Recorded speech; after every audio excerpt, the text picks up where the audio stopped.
amma jedhamanii leellifaman hunda isaanii raajota kijibaa godhee lafa kaa'a wangeelli jechuudha. Kan si ajaa'ibu faallaa sanaa. Ganaa wantoota kanatu sitti dhufa karaa garaa hatta amma lubbuu keetti hatta laasa dhugaan sitti hima amma falfala sitti falfalamu falfalan beeytaame falfala hanga falfalli yookaan xonqolaan sitti xonqolamurra si geessisuu danda'u. Garuu amma kana hunda yoo gadi dhaabbattee ejjennoo godhattee gadi dhaabbatte fakkeenya Ustaaz Farahaan siifaa kaasu. Fakkeenya guddaa jechuudha. Ustaaz Khaalidii Ibruudhaan inni tokko eenyuun maqaan isaa isaan faa jechuudha. Nama jabaa nama akkamii namoota jajjabaa. Khalid Kibroom. Eeywa Ustaaz Khalid Kibruufa nama jabaa daa'ii beekamaa nama da'awaa gochuutiin ergaa rabbii dabarsuutiin akka Itoophiyaatti akka malee beekamaa isaan kun gama sanarraadha kan isaan as dhufan. Masalan fakkeenya siifaa kaasu haati kiyya gama sanarraati as dhufan. Haati manaa kiyyallee gama sumarraa as dhufte. Waan kana hunda keessatti obsa guddaa si barbaachisa. Obsa guddaa. Sigalee gama hundaan hatta even namoota muslimaatiin dhagaan sitti darbatamuu danda'an beekamu. Sigalee maaliifi sila sitti dubbadheera. Wanti ati gama islaamummaa ittiin dhuftu islaamummaa qofa laalteeti. Qur'aanaa fi hadiisa. Tokkichummaa rabbii tokko ta'uu Nabi Muhammad ergamaa rabbii ta'uu Yesus Kristos yookaan Isaa ilmi Maryam ergamaa rabbii gabricha rabbii ta'uu ergamoonni hundi ergamaa ta'uu isaanii amantee bartee fudhattee wanta sitti dhufu hunda gaarii haa ta'u yaraa haa ta'u jaalala haa ta'u gammachuu haa ta'u guddina haa ta'u kabaja haa ta'u ulfina haa ta'u dhabuu haa ta'u gadduu boo'ichi wanti hundi rabbi biraanatti dhufa jettee amantee fudhachuudha qalbii kee keessatti. Amanuu jechuun qalbiitiin dhugoomsuudha. Erga qalbiin dhugoomsan waan qalbiin dhugoomsan sana arrabaan dubbachuudha. Waan arrabaan dubbatan sana immoo hojiitiin agarsiisuudha. Sigalee hojiin agarsiisuu keessatti waa hunda irratti bakka obsaan bakka dalagaatiin mul'isuudha. Kana ergansi jedhee deebeeti silaati peenteedha waan ta'eef masqalii sirraa qabdaa jennee siin gaafannu ortodoksii miti waan ta'eef inni kuni kana inni biraan wanti siinsi jedhu tokko yoo jiraate gaggabaabsitee naa deebista. Islaamummaan amantiin islaamaa rabbii tokko malee rabbiin biraan jiru jedhanii amanuudha. Kanam fudhattaa?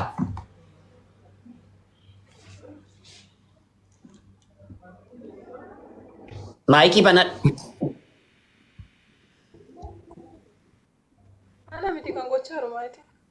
Eenyu warri muyuutti irratti godhaartan maal taatan? Lakki reefi keessanii wali gaccee jennaan keessa jalaa cufne. Reefu. Okay. Islaamummaa keessatti rabbii tokko malee rabbiin biraa hin jiru yookaan waaqa tokko malee waaqni biraa hin jiru jettee in fudhatta. Waaqa tokko malee waaqni biraa waaqeffamu dhakaarraa mukarraa keekiirraati malaayikoota rabbiirraa waa takkarraa hin jiru. Rabbii tokko malee kan waaqeffamu hin jiru jettee in fudhatta. Ayyee Nabi Muhammad ergamaa rabbii kan addunyaa kana guutuuf ergamedha jettee amantaa? Ayyee Yesus Kristos yookaan Isaa ilmi Maryam rabbi miti ilma rabbii miti yookaan waaqayyoos miti ilma waaqayyoos miti jetteen fudhattaa? Ayyee tole amma gara kanuma minire gara shahaadaa deebuudha.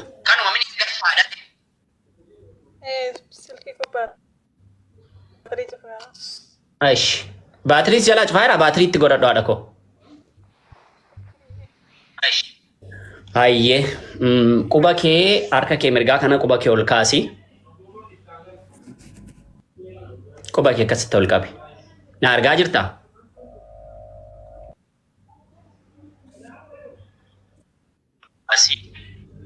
Na argaa jirtaa shugguxxii?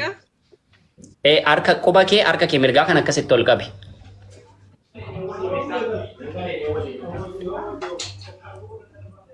Ayyee waan hin jedhee ana waliin jettaa jechuudha. Afaan Arabiffaatiin jennaa ashhadu أشهد alla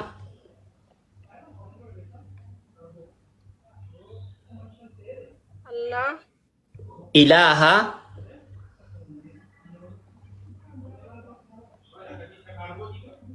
إله illallah إلا الله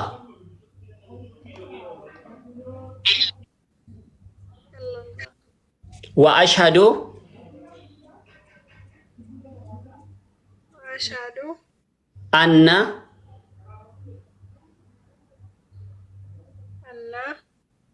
أن anna أن muhammadan محمدا rasulullah رسول الله wa anna وأن isa عيسى abdullahi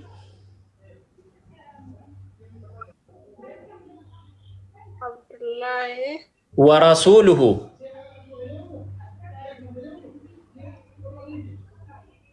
ورسوله Isuma kana afaan oromoon jenna ani ragaan baha أنا رقم بها rabbii tokkicha malee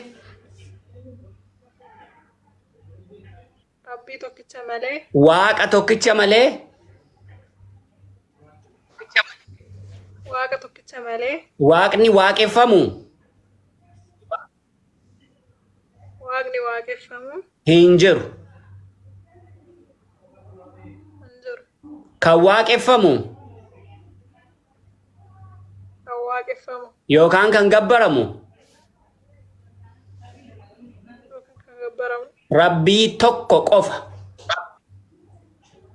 ربي توكوكو Ani ragaan baha أنا رقم بها nabiyyi Muhammad نبي محمد ergamaa dhugaaf dhumaa إرجما وقف دما kan addunyaa guutuu الدنيا غوتو taa'anii تاني akka ergaman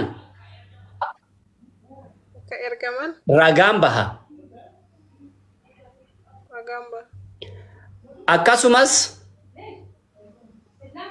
أكسوماس Yesuus Kiristoos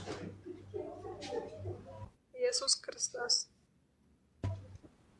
yookaan Iisaan وكان إنسان ilmi Maryam ابن مريم ergamaa rabbiiti. إرجما ربي Gabricha rabbiiti. أبريتش ربي Waaqas miti أكسميت ilma waaqaas miti. وأكسميت Inni ergamaa warra Israa'el. إرجما ورا إسرائيل Jannanni dhugaadha. جنن دقار Jahannamnis dhugaadha. جهنم نس دقار Allahu akbar. Allahu akbar. Allahu akbar. Allahu akbar. Allahu akbar. Alhamdulillahi rabbil alamin. Masha Allah, ati ammaan kana obboleettii keenya obboleettii Islaamaadha. Assalaamu alaikum wa rahmatullahi wa barakatuhu obboleettii keenya qaali. Baga Rabbiin gama Islaamummaatti fide arraa kaasee ati hunda keenya nu caalta. Badii ati kaleessa yeroo amantaa sana keessa turte dalagde hunda Rabbiin siif dhiisee filatamtuu dubartootaarraa si godheera. Malaayikoonni Rabbi warri hin nyaanne warri hin dhunne sitti gammadaa jiru. Ati arraan kana akka nama garaa haadha isaa keessaati ba'e akka daa'ima sobiyyii reefuu dhalattu. Daa'imni sabiyyiin badii hin qabne ati arraan kana qulqulluudha. Baga rabbiin gara tokkichummaa gammanneerraa maayikii obboleessa kee obboleettii keenya ishee fidde xaayibaa fi eenyu ishee maqaan ishee fiidaa kaafin dabarsee kenna fiidaa ka dubbisatti dur. Heydar naa obsi takka. السلام عليكم ورحمة الله تعالى وبركاته يا جماعة الكرام دمت كيسانو وعليكم السلام ورحمة عليكم الله. السلام ورحمة الله وبركاته. والله قمتون قمتي ما شاء الله أبولتي السلام عليكم ورحمة الله تعالى وبركاته شكتي وعليكم السلام ورحمة الله. هاي بقنا جهان أفتي والله جر أمنتي لقى كرات لقى ربي بقنا جهان سفيدتي سنجلك علي في قارينا ما إن شاء الله ما شاء الله تبارك الرحمن بقى جمدي سنجلا الرد الدي بسجت الله أكبر الله أكبر الله أكبر والله قمت لك أمنك أنا والله كمان جرت لي من الراتع أكيس إن شاء الله حبيبتي تيا بقنا جهان أفتي سنجلك علي ما شاء الله ربي أمنتي كان رتي والله ربي سبات سيفاكين ربي سبات والله ربي سباكين كرا أوقاتي ما شاء الله تبارك الرحمن بقى ربي نجحن سيفيدي كراك يرى اللي هرسي أوفي سيفيدي والله ربي سجارته أصوغ مدان يكون هنا خيري كان سيفيدي ربي كرا إساء رجيتو ربي نما جالسك أجيل شمالي نما خانك أجيل شجيتو كناف إن شاء الله ما شاء الله تبارك الرحمن أبشر إن شاء الله إن شاء الله قريب مركز علي وربادي مركز إن شاء الله هنقدر عندي أنا سكر عيسى كان دمو إن شاء الله بودا كيسا ولينا سوفنا مايكينا إن شاء الله قال كيسا نستاذ عفو لوجه الله أيه obboleetti asmaan fiidaa ka jedhama maqaan kee bilbila irraa fudhadhuuti ani tola namarraa kaasee malee ishee deebisuu hin danda'u ati immoo bilbila irraa fudhadhu lakkoomsa ishee naaf ergi isheetiin immoo waan isitti mun qaba waan ta'eef keessaan Haydar sii kenneera. Ulfaadha ustaaz Aadamis dhufanii jiranii carraa isaaniif dabarsaa wantoota silaa dhaammachuu barbaade dhaammattanii obboleetti keenya qabaadha. Rabbiin gartee irraa haa jaallatu islaamummaa keessatti sabaata rabbiin haa kennuufi maqaas kaan silaa orjinaala hin muyettee yoo orjinaal sunis waan gartee amantaadha walis harkaa buutaate yookaan amantaa maqaa fokkataa yoo ta'e maqaa badaa jechuuf yoo ta'e jijjiirachuu dandeessaa yoo ammoo maqaa gaarii noormaalii boontu sabboontu kana yoo ta'e rakkoo waan qabu natti fakkaatu isa pheenxee dhufan ammoo yoo jijjiirta ammoo gaariidha. Wanni isin jechuu barbaadu ammoo namni gaafa biyya biraa deemee dalagayyuu qormaanni itti dhufa. Guyyaa boruu ammoo jannata argachuudhaa fi qormaanni gurguddaan akka jiraatu har'uma beekuu qabda. Saniifis of qopheessuudha qabda. Rakkoon garagaraa mudannoon garagaraa si mudachuu danda'a. Islaamummaa yoo gad dhaabbatte obsa yoo qabaatte guyyaa boruu rabbiin jazaa guddaa siif kaffalla jannataan badhaafamta milkooftaa jechuun. Dhiyoo kana waan ustaaz Husuun barreessan afaan Amaaraatiin dubbisee hedduu garaana nyaate. Maybe wanni sun miidiyaa irra gadhiifame waan ta'eef dhoksuulee hin barbaachisu. Obboleettiin keenya takka Saudi Arabiyaa jiraatti jedhu. Dhuftee shahaadaa qabatti. Maal jettaa? Seenaa yeroo kana galchi biliis jechaa jirti. Aish. Olartu seenaa. Lakkoofsa tokko barreessi namni isin jette.